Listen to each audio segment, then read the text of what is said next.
And what Trivia Kids presented by Bad News Media. It is the NFL show. As always, I am your host, Nate, with my co-host, Michael. How are we doing today, good sir?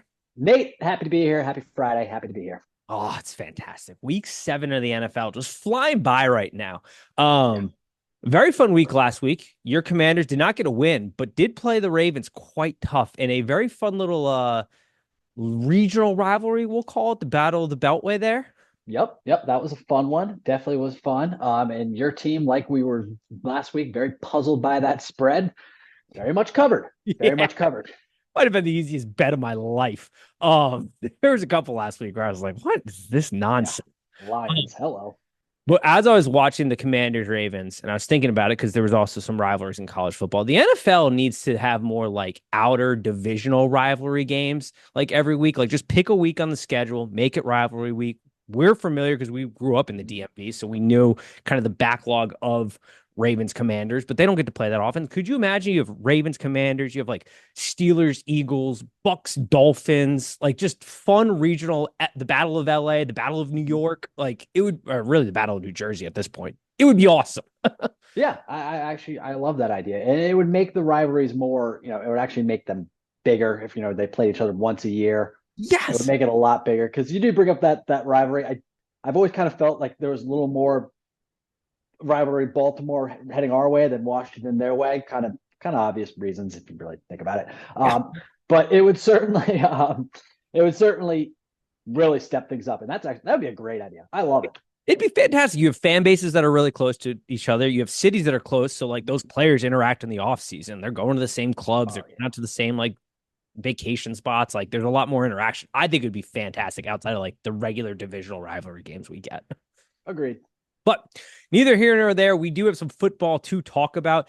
Not a ton to dive into because this comes out after the Thursday night game. But my question is, does Dennis Allen survive this weekend or this week, I should say? Like if he gets smacked around by his proverbial, former head coach, Right. does he make it much further for this Saints team?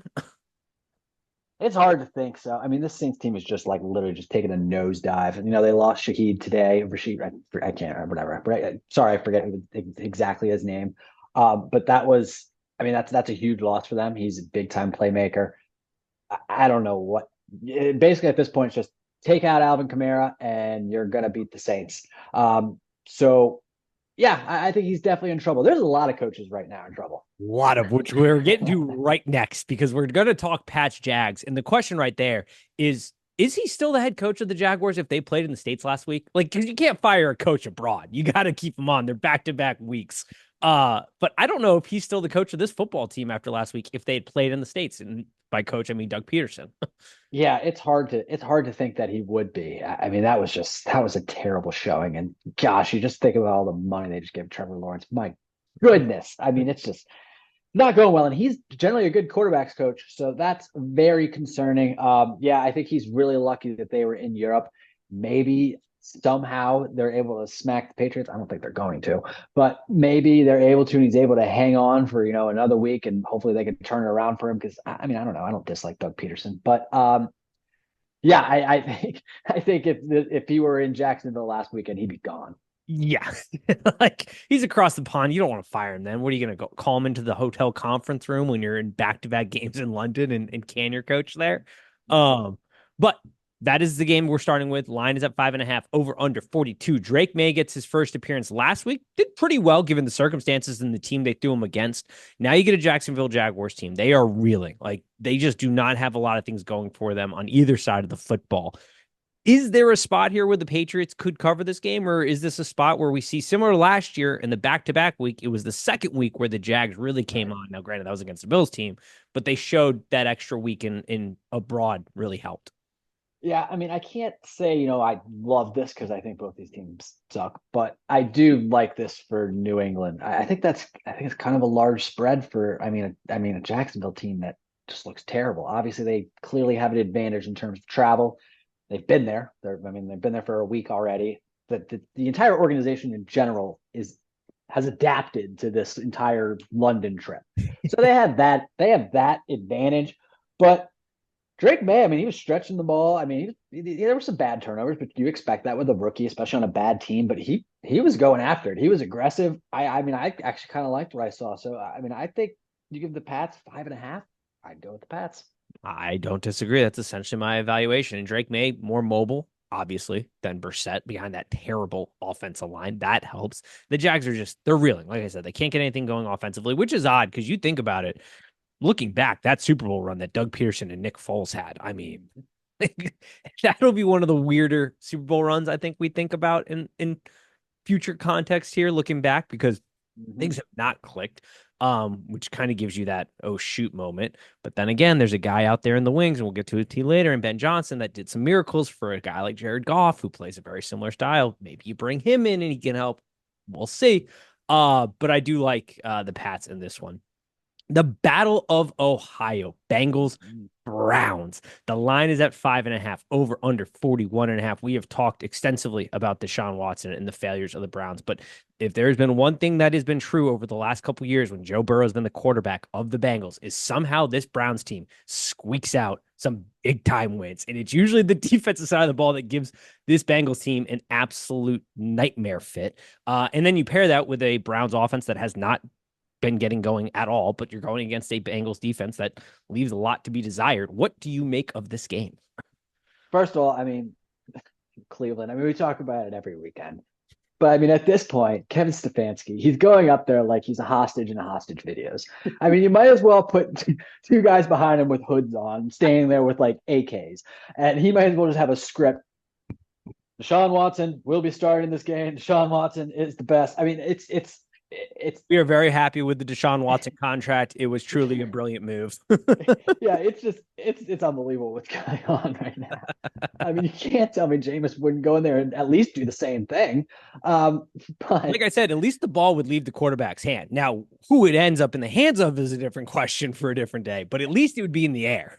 yeah, I'm with you. Like, I don't know. It's insanity. Clearly, the owner is just taking over. It's terrible. But you said it though. The Bengals, they always seem to struggle with this Browns team. Still, I can't. This is just different. This is different right now. This team is just bottom of the barrel. It's just the entire morale of the team, and it all unfortunately goes back to who's starting at quarterback and the fact that the coach can't, make the right decision for the team. So I can't put any money on the Browns until I see something change over there. Yeah, and the crazier thing is we know the coach can coach because last year they Yeah. had a revolving door of an offensive line and they were winning football games. They had Joe Flacco starting for them at points. Like the amount of injuries they accumulated last year and the ability to still win football games. Like we know it isn't a coaching issue in Cleveland; it's a personnel issue at this standpoint.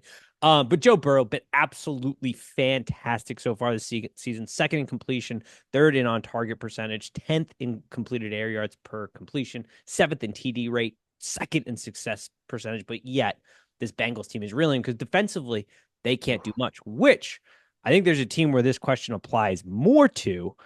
But do you go out and try to make something happen in a trade market for a guy like a Max Crosby, but that would be mortgaging your franchise, or do you just be patient here and go, hey, this may not be our year, but we'll eventually gain some assets defensively in other areas?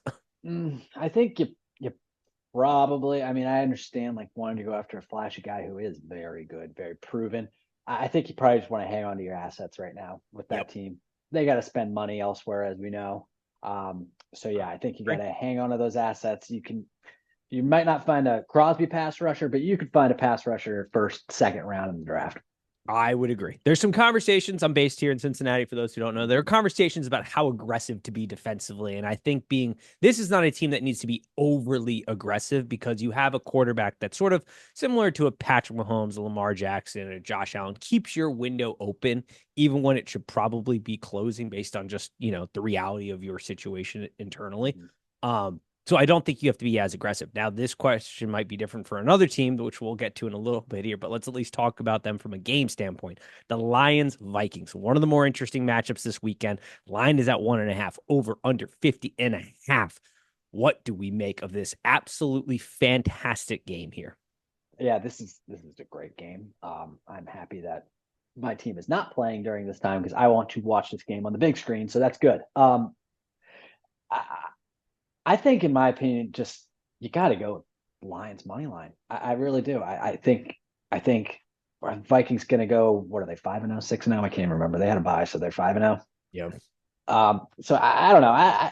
The Vikings go 6-0. They could. I mean, they're very talented, but right now the lines are rolling. Obviously, the Aiden Hutchinson injury, that's just a dagger. That was awful. I mean, just awful from everything in terms of seeing it, everything that happened.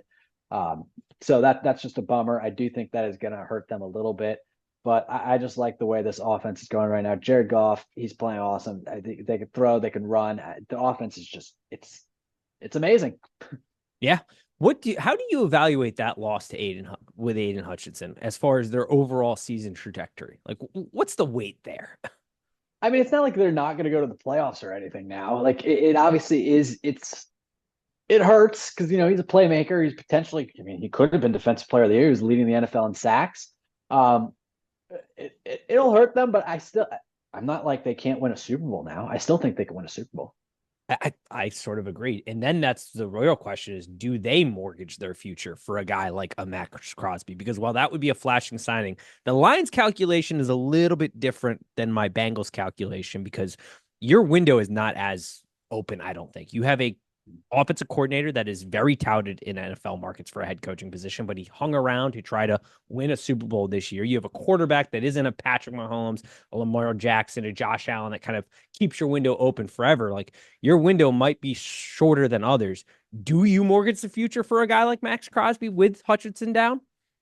Um, I don't hate it, and I don't dislike your thought process there because it does seem like Johnson's probably gonna be leaving, and I think actually because there's going to be, in my opinion, some high profile jobs out there, like on some pretty good teams, and I think Ben Johnson's pretty calculated. I think he pretty much purposely didn't want to come to Washington. He might regret it now, but I think he was calculated in not wanting to come to Washington. And at the time, can't really blame him. But he seems like someone who wants to go to a more put together organization, maybe a Philly, maybe even a Dallas, where you don't really have any control. But yeah, I mean, they would be a much better fit to at least try it.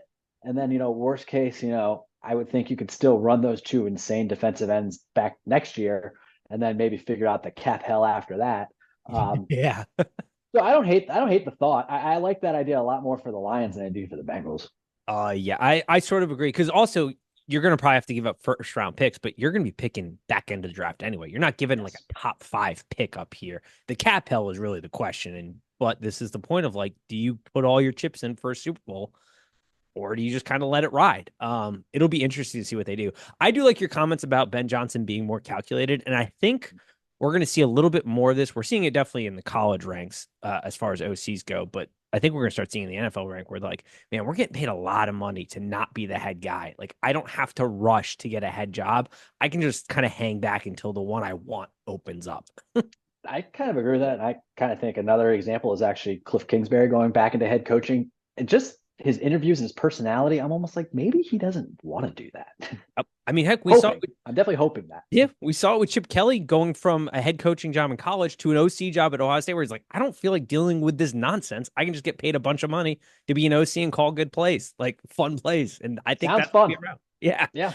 Sounds a lot more fun. This game will be very interesting because I am fascinated in the battle for the Vikings defense because last year, final game that they played each other in December, the Vikings blitzed Jared Goff on 26 of his 33 dropbacks. It was the 4th highest split rate in a game since 2018, nearly 80%. Now, context there is important. They were pretty banged up at that point in the season, so I feel like they felt like they had to blitz him. But when they did, he absolutely torched them for 259 and 2 TDs. And that is a byproduct, I think, of just how good this Lions offensive line is. You send a lot of pressure and it's not getting home, you are leaving your back end open to a very explosive offense at times. That is very true. So yeah, I kind of like the Lions here as well. Titans, Bills. Oh man, this game. Talk about teams that just directionally do not have a good heading, but the line is massive 9.5 over under 41. These two teams got to still figure out who they want to be offensively, I feel like, because the Bills are reeling as far as like, how do we get an offensive identity with a lot of young guys on our team? And the Titans can't figure out how to pass the ball. So, what do we make of this game? That's what I was literally about to say. Like, I am not impressed by the Bills at all. Like, I'm so far, I was for a little bit there, but recently not impressed with this Bills team, to be honest. But man, the Titans, whoo, I mean, they can't move the ball. Tony Pollard's good, but it pretty much ends there. I mean, it's not it's not good. But I can't trust either one of these teams, so I really don't have a play.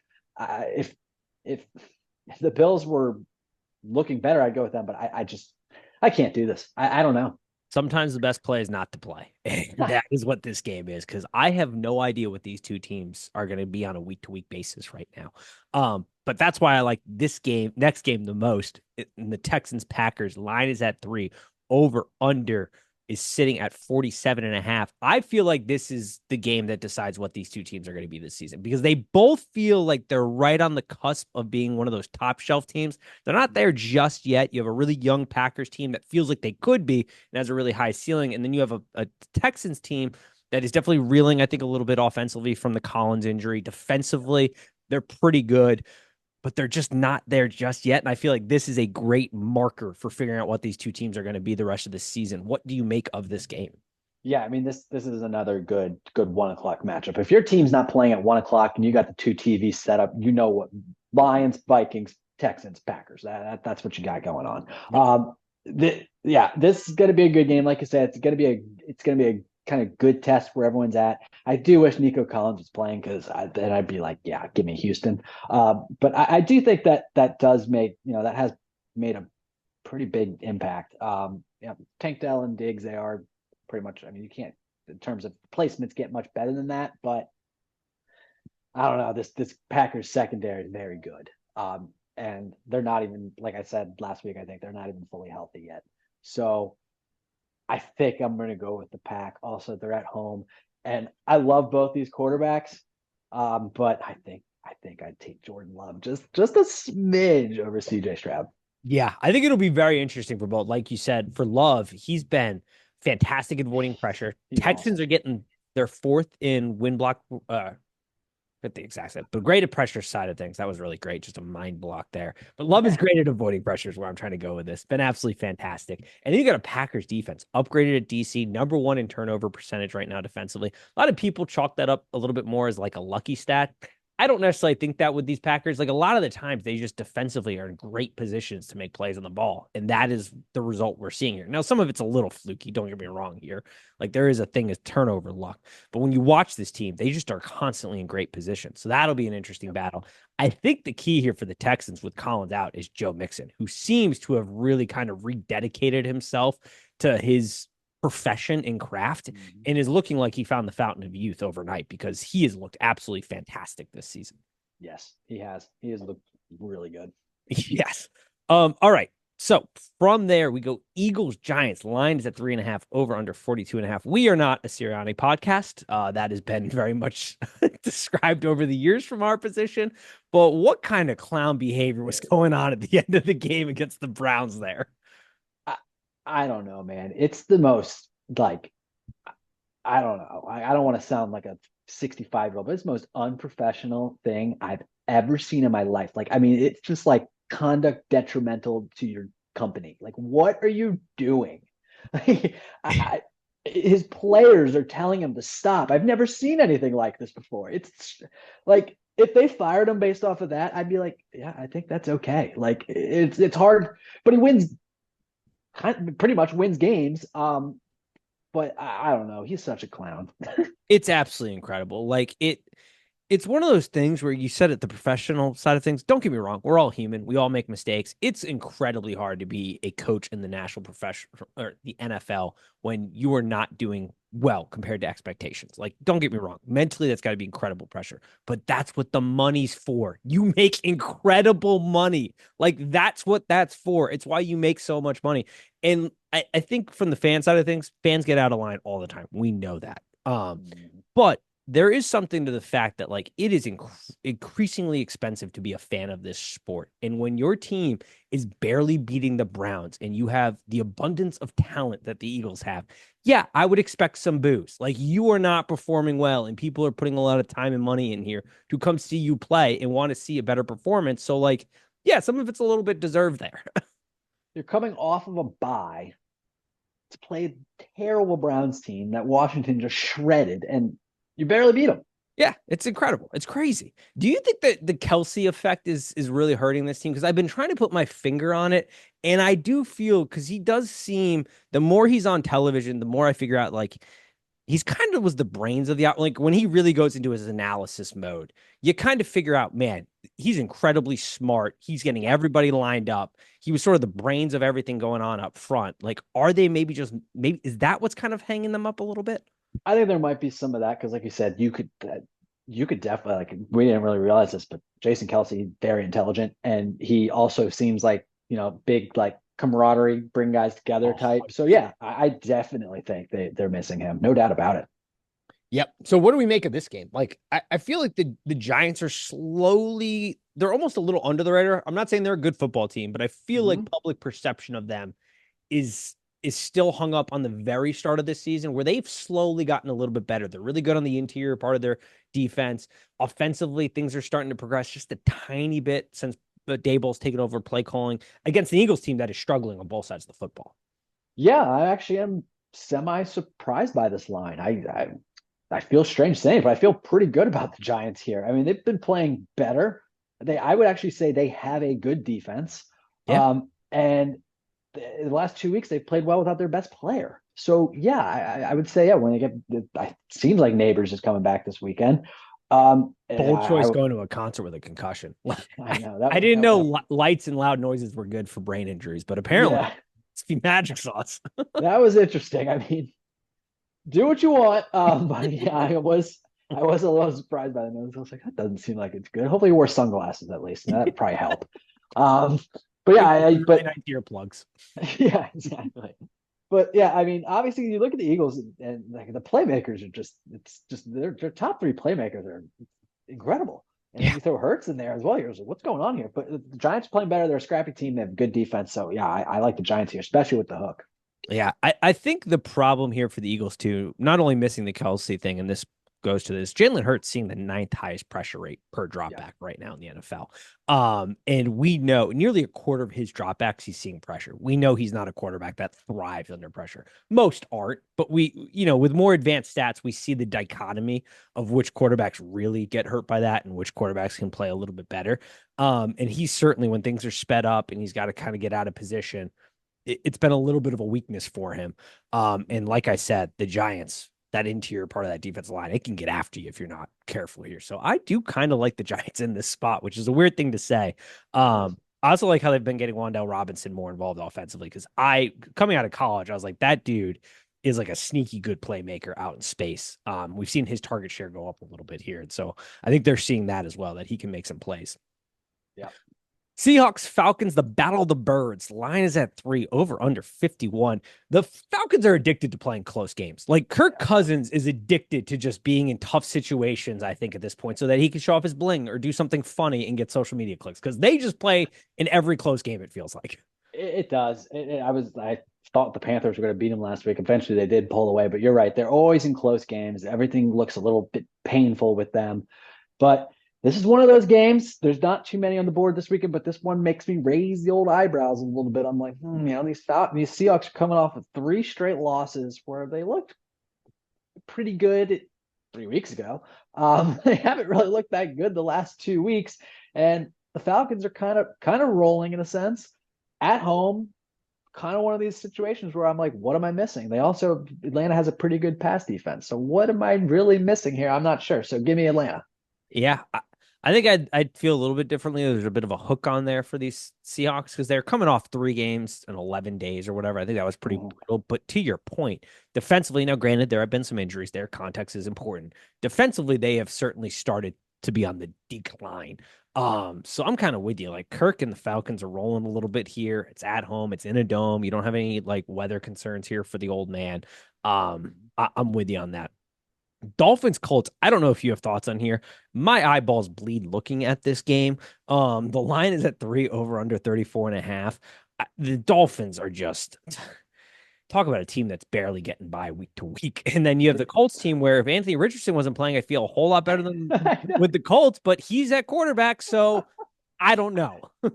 I mean, it's so frustrating. Like I get it. You like what's the future with Flacco, but I mean, you might win. I don't know. Like as a fan, it's like I kind of just want to win games, but yeah, this is a bad game. The Dolphins are just trying to hang on. I don't know about you. These are adults. Do whatever you want, and it seems like it's 100% happening. But I don't want Tua to play again, man. I don't want to see him get concussed again. Honestly, like I love watching him play. And I love watching this Dolphins team play when he's on the field. But dude, I don't want to see it happen again. But clearly, they're just trying to hang on until he comes back in like 3 weeks. Apparently, Yep. I hope he's got one of those big helmets. I Yeah. don't. I like it's freaky at this point, and odds are it's going to happen again, and we're going to be on our couches like, oh my gosh. Yeah, I don't really have any thoughts on the actual game though. I'm just scared for when Tua comes back. He's an adult. He can do what he wants, but it just scares me. I'm 100% with you. It scares me. He needs to have that like Luke Kuechly neck collar thing on and Everything. everything, dude. It's one of those things. I was listening to one, I forget what former player was saying it. It's like the tougher thing too is like you blow out your knee, you whatever, you feel the effects of it, and you're like, oh, my body's starting to wear down. The brain heals itself, but then it's the long term that gets you, Yeah, the 10 to 20 years. So you feel a lot better. And you're like, oh, I can still roll out there. And it's like, man, mortgaging the future for now. It just scares he's me, grown man. up. Hopefully him and his family are working through it correctly and with the doctors. But I'm with you. It's a tough situation to watch. Panthers Commanders line is at 8 over under 51. Your team is rolling offensively, but defensively, these are two teams that are reeling to say the least. Top two in percentage of drives that end in a score on these defenses. They're allowing the 1 and 2 second highest amount of drive to end in a score. Panthers dead last in QB pressure, giving up the second most net air yards per attempt. Jaden Daniels is not the quarterback that you want to be facing down the barrel at with that. What are you making of this game? Um, I mean, I get the spread, but I'm personally, I think this is a perfect scenario for like a Panthers backdoor. I love the over. I feel pretty confident about. I mean, obviously, I love the over just because, like you said, no one's stopping anyone. I mean, Chuba Hubbard's going to run all over us, and Deontay Johnson's going to cut us up. Trust me. By the way, I've always said, or never said, but kind of thought in my head, Deontay Johnson, if he played with like Brady or Peyton, like Oh, those like perfect timing, like crisp, he would have been nasty. I mean, he would have had 140 catches a season. Um, but yeah, this game, I mean, I feel good about our chances of winning. I think there's going to be a lot of points. But I do like, I like the Chuba Hubbard overs. I like Deontay Johnson overs. I mean, Xavier Legette, he's a monster. He's a big, strong rookie wide receiver. I think he could even, put up some numbers as well. So I do think Carolina I'd probably take Carolina on this spread on a back door. yeah, this is definitely a teaser game or a backdoor cover for the Panthers, in my opinion, because to the effect of Commanders giving up fourth most yards per play. Commanders are the fourth. Panthers are sixth right now, not too far behind. Like I said, also these are 1 and 2 in most drives ending in a score, but you've got a fantastic offense in the Commanders offense. And a veteran quarterback in Andy Dalton, who's, he's spent some time in this league. He knows how to play in these types of games. When you're giving him yardage, he's gonna take it. So they will be moving the football to say the least. Raiders Rams lines at 7 over under 43.5. Without Devontae Adams anymore, we'll get to the Jets here in a little bit. The Raiders are in a precarious spot. Max Crosby could be on the move. Aiden O'Connell's back there, quarterback. Antonio Pierce is your head coach, and you got a Rams team that is just held together with bubblegum and duct tape at this point, like they seem to always be now the last couple of years. Any thoughts in this game? Any sides in this game? I mean, nothing really. I mean, it sounds like Cooper Cup's gonna come back. Yeah. It sounds like he's trending in that direction, so that's good. Probably just lean Rams a little bit because, like, no matter what, I mean, with the exception of pretty much one game this year, they're always sticking close. So, eh, so I just think, and obviously they're playing a Raiders team who, they could probably, yeah, they don't need to stick close to. They could just beat them. So I'd probably go Rams, but these are just two teams where I don't really trust on the spread that big. So I probably won't even have a play here. Yep, I'm staying away from it. But I do like Chiefs 49ers, a little rematch from the Super Bowl. Line is at 2 over under 47.5. What do we think of this game between a Kyle Shanahan, Andy Reid showdown, Patrick Mahomes, Brock Purdy? It's got the makings for a good game, I think. I think it does. The Chiefs at this point, like I know we always, we think of the Chiefs, think of Andy Reid, think of Mahomes, but at this point, I'm like defense. Their defense is nasty, man. Their defense is really good. And like they say, defense travels. So you got an undefeated Chiefs team here. I'll probably just put it on the money line. I don't love it. I do think the Niners have the talent to win this game, and they're kind of desperate. So I could see you wanting to pick the Niners, but you give me the Chiefs as a dog. I'm gonna probably take them because I just can't not do it. Yeah, it'll be very interesting to see what the Chiefs do offensively in this game against a defense that be interesting to see how they in the past you had Fred Warner spying a Travis Kelce. You don't really need to do that anymore. He can kind of be his free roaming alien self that is Fred Warner at this point. So that'll be a little fascinating. Brock, we know, is very aggressive, so you got to be on your P's and Q's as a secondary for the Chiefs. But Spag I mean, you've said it. They've essentially turned into the New England Patriots, where it's like, all right, our offense is going to kind of be iffy week to week, so let's just be a fantastic defensive team and pick up the offense on weeks where things are going to be a little dicier, maybe because we don't have the personnel. The Chiefs are, in my opinion, one of the strangest teams. Like, just first of all, they're amazing. They always find ways to win. Patrick Mahomes, he's the best player in the NFL. Don't get me wrong by what I'm about to say here. He's the best player in the NFL. He's the best quarterback in the NFL. But pretty much every single game, he has at least one shit quarter a game. It's very weird. Yes, he does. And that'll be interesting to see how the 49ers handle that. I mean, Christian McCaffrey's obviously a big injury. Obviously, that's like no duh, Nate. But I think they've done a good job in the run game supplementing his loss. It's in the passing game that I think they're going to miss him in a game like this, where they need that extra guy in the passing game to pick him up. So it'll be a very fascinating game. I agree. Jets Steelers to wrap up the Sunday night slate. Line is at 2, over under 39.5. And you know what? Mike Tomlin said, hey, we got a third string center, a backup right guard. Let's start the quarterback that had a calf injury and is on the back end of his career instead of our young mobile QB. Gotta love it. I don't understand. Like I said, they're just desperate to play this guy. I don't know why. They really are. I don't understand. It's like I get this is probably part of the reason Mike Tomlin's won so many games. He's a loyal guy. The guys like to play for him, all that stuff. But at some point, you got to be like, man, what are we doing here against the Jets team that is the Jets crack me up. Like they know they're Super Bowl or bust, and so far they've fired their head coach. They've gone out and got Davante Adams, who is obviously Aaron Rodgers, one of his favorite weapons of all time. But you have a young Garrett Wilson that you just paid. Like, what's that going to do to his psyche?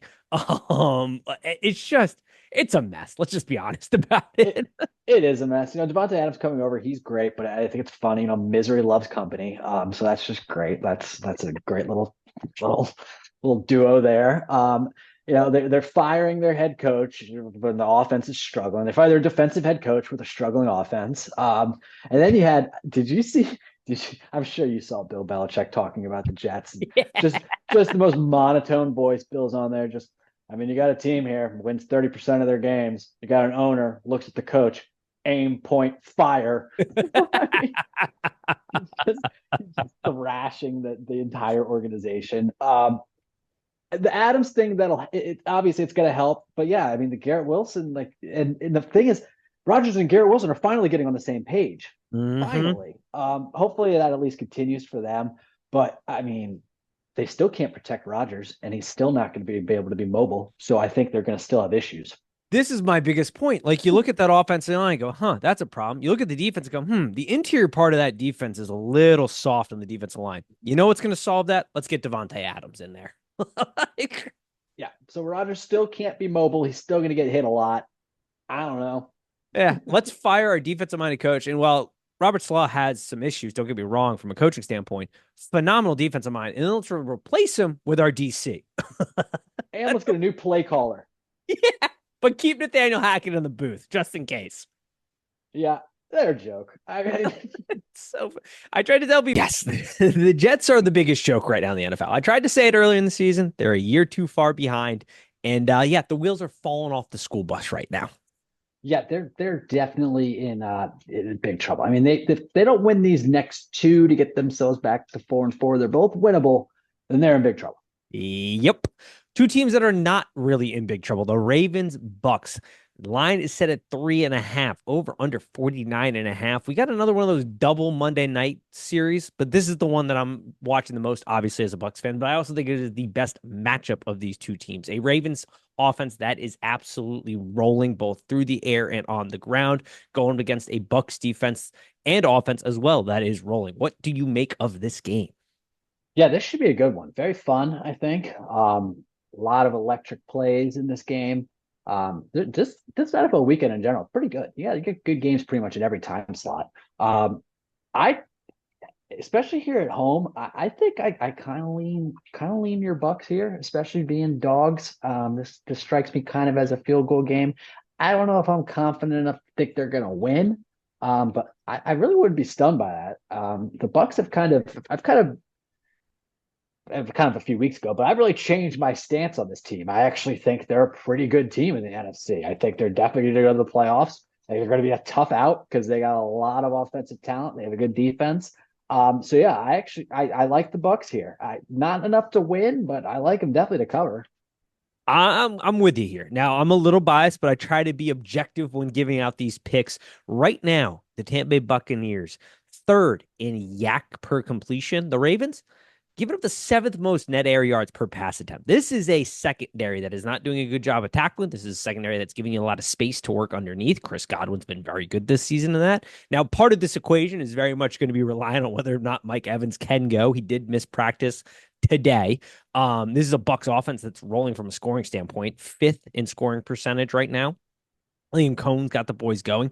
But I think the thing that makes a difference, if Mike Evans can go offensively, the thing that I think makes the biggest difference is our big boy up front in Via and stopping that rushing attack of the Ravens and making them a little bit more one-dimensional. Can the Bucks cover this team through the air? No, not for 4 quarters. They absolutely cannot. I'm telling you that right now. But if we can just limit the rushing game a little bit here, it gives us a chance to hang in this ball game and to cover this ball game. I don't think we're winning this game, but I'm just hoping for a close matchup. And I think we've got enough juice in the tank, enough playmakers offensively and defensively to hang around this Ravens secondary that is, let's just be honest, the Ravens defense is struggling with the coaching change, I think. Like they are struggling right now.